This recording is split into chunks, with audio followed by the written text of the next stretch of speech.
Hi everybody, I'm Jessie Ziegler with Threaded Quilting Studio and I have a new tutorial for you today. I like to call this overlapping spirals. I think it's been called concentric circles, overlapping circles. There is a lot of movement and fun and dimension with this. I learned it from Angela Walters in one of her books. I'll link to all of them below because she's the best and she pretty much taught me how to quilt. But after doing this design for a long time on a lot of quilts, I've kind of picked up some tips and tricks on how to execute this efficiently, at least I think so, and just how I approach it. Like always, there's just tons of ways to do the same kind of thing with varying results, but I just want to show you how I complete this design, and I hope it's helpful to you. So we're gonna just begin. I'm always starting either at the left edge at the top or the bottom. That's just how I work across a pass on a long arm. So that's how I like to practice drawing, is how I'm actually going to quilt it when the time comes. So I encourage you to practice it that way. Whatever works for you, just honestly, anything, anything goes. So I'm going to start okay, no, I'm not going to start. I'm going to tell you this first. I like to keep my spirals small and tight. So from this corner, I am going to make a small curl shape. I don't even know, like, if you would make an elegant 9 from the bottom up, maybe that's how I would describe it. But I am going to stop before completing the circle, and then I'm going to backtrack and echo along the inside of the shape. And I'm going to just keep going until I reach this other edge. Okay? From there, I'm going to travel over a little bit and then echo that rounded shape over to this corner. And this is where a lot of choice comes in. You can keep echoing and echo and echo and echo, or you can stop and make a new spiral shape. So I'm going to echo again. What I was just thinking about was I use echoing mainly as a tool to get me where I want to go next. So I will start kind of working my way up and down while moving from left to right on the long arm. So I'm using the echoing not primarily for the look of the spiral shape, but as a tool to help me move around the design. So I left off here. I'm going to backtrack just a little bit. That's my secret. Just backtrack a little bit and then stop and make a new spiral shape. From here, I'm going to echo back to the edge, travel, and echo that shape in the new direction. Travel a little bit on your previous line, and then echo back to the edge. Okay, here I'm going to start a new echo. Oh my gosh, do you hear that? We got a new kitten.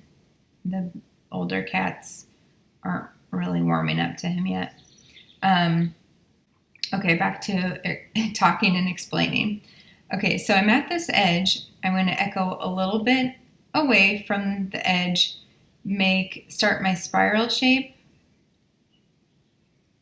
until I hit this edge.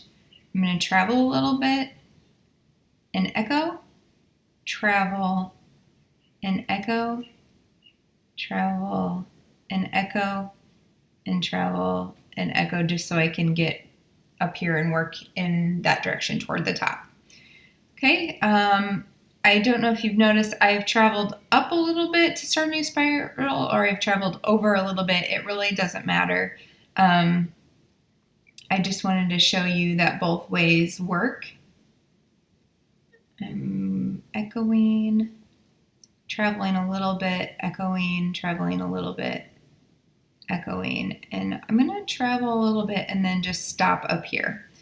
And that will put me in position to work my way back down this design while moving from left to right.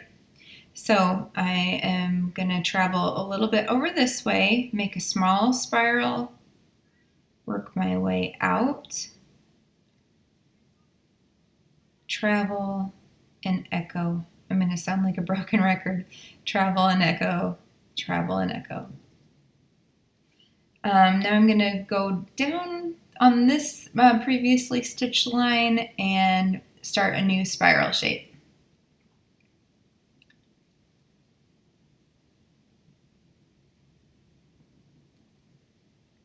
Okay, now I'm going to travel this way and do a new spiral here.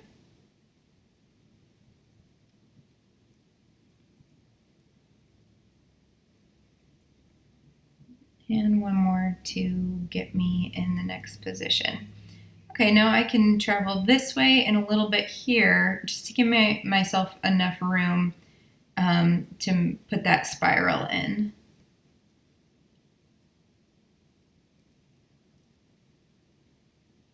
And same thing here, traveling just to give myself enough room for that.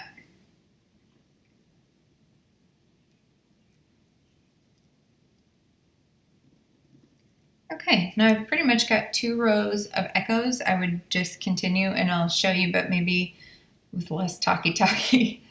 I'm traveling, making a small spiral.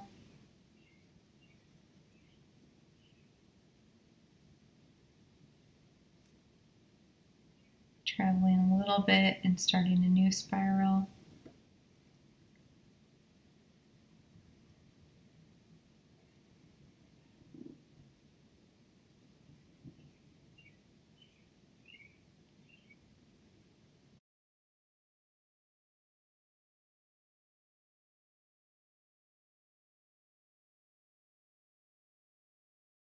Traveling and starting a new spiral here.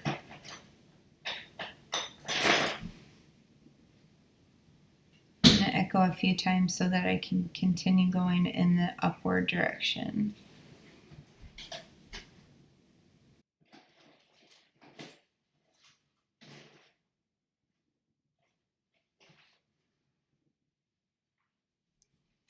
Okay, I hope you're with me so far. Dude, you're definitely with me so far. Tracking over a little bit, starting a new spiral.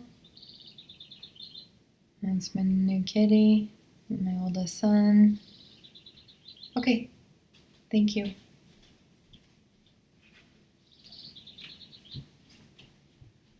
Echoing and spiraling, echoing, spiraling. Okay, now I'm going to travel a little bit and start a new spiral here.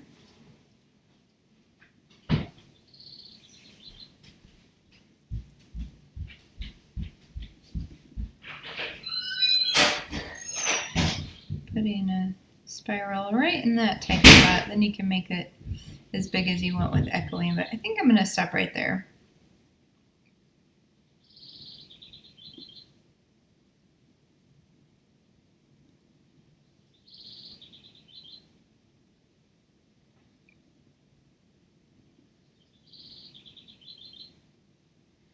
You don't have to be so systematic on your approach with going up and down. It just helps me from getting too far off in any direction and then having to come back and accidentally closing in areas where you have to go back and fill in is never fun. But I'll show you what it looks like to go to not go up and down in a circle, or not up and down in a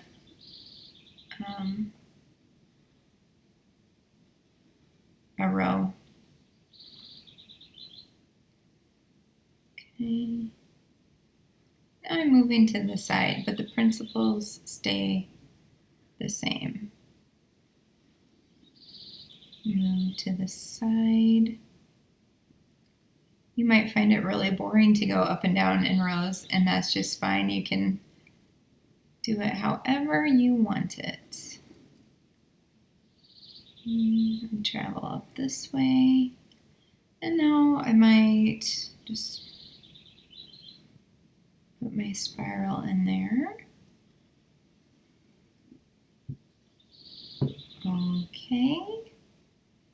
And travel out this way. Get a spiral up in here. You guys, he's so sweet. This is Jarvis. Okay, I'm going to keep echoing.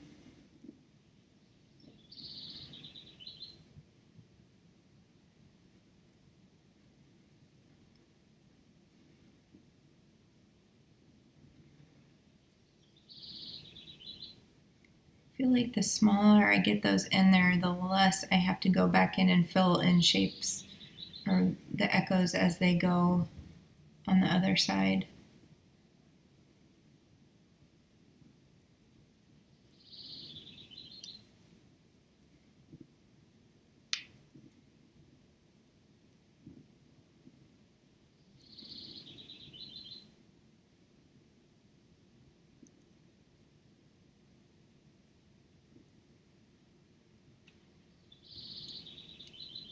Spiraling.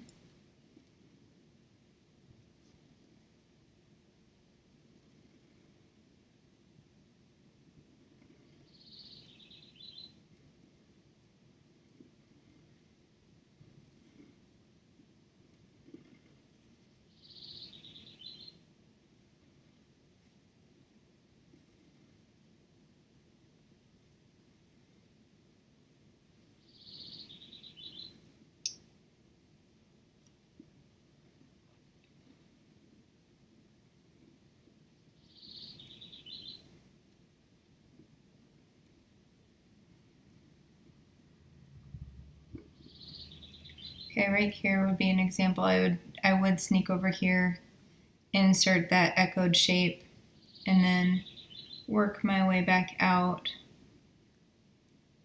I try not to let that happen too much just because I think it detracts a little bit when you can tell on your quilting lines that they've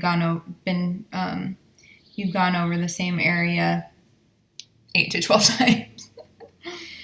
There will be a thread pile up and it will look a little bit different. This design would be really good, like if there's a water area of your quilt, a water feature. That's it. I hope that this helped. Let me know what you think. Let me know how you did. My email address is threadedquilting.com. You can find me on Instagram at threadedquilting, and my website is threadedquilting.com. You guys liking it and leaving me comments really helps inspire me to keep putting these videos up and teaching and growing along with you. Isn't he sweet? Oh my gosh, such a sweetie. See you next time, guys. Bye.